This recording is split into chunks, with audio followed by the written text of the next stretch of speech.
সারা দেশে দু একটি বিচ্ছিন্ন ঘটনা ব্যতীত উৎসবমুখর পরিবেশে নির্বাচন অনুষ্ঠিত হয়েছে। তবে এখন পর্যন্ত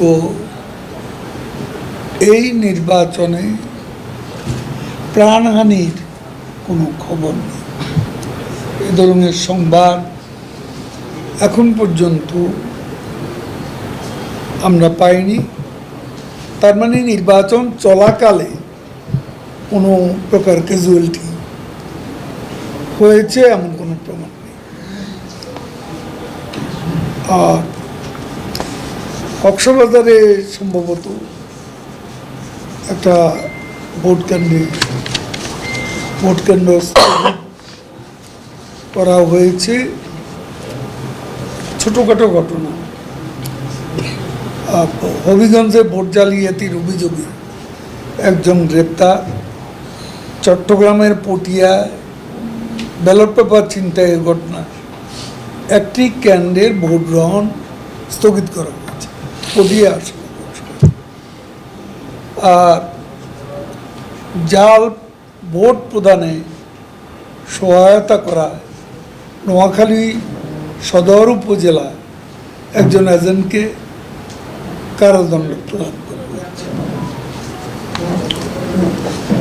উপজেলা নির্বাচন সফল করা সত্যি একটা বড় চ্যালেঞ্জ। এই নির্বাচন বিরোধী মিথ্যাচার, অপপ্রচার, গত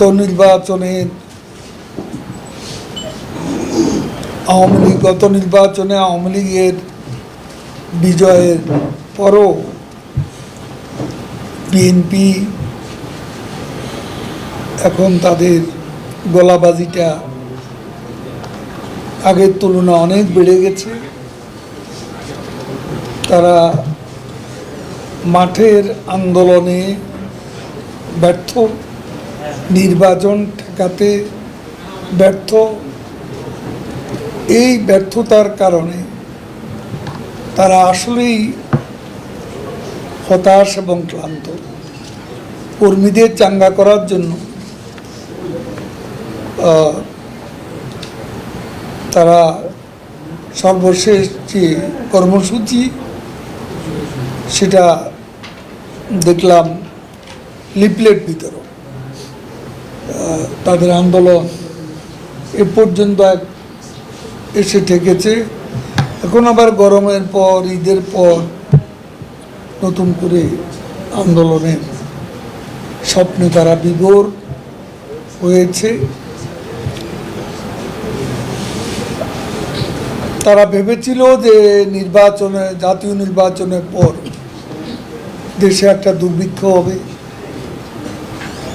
অনেক প্রাণহানি ঘটবে। তাদের সেই স্বপ্ন কর্পূরের মতো উবে গেছে। বাংলাদেশে একটি লোকও এর মধ্যে না খেয়ে মরেনি।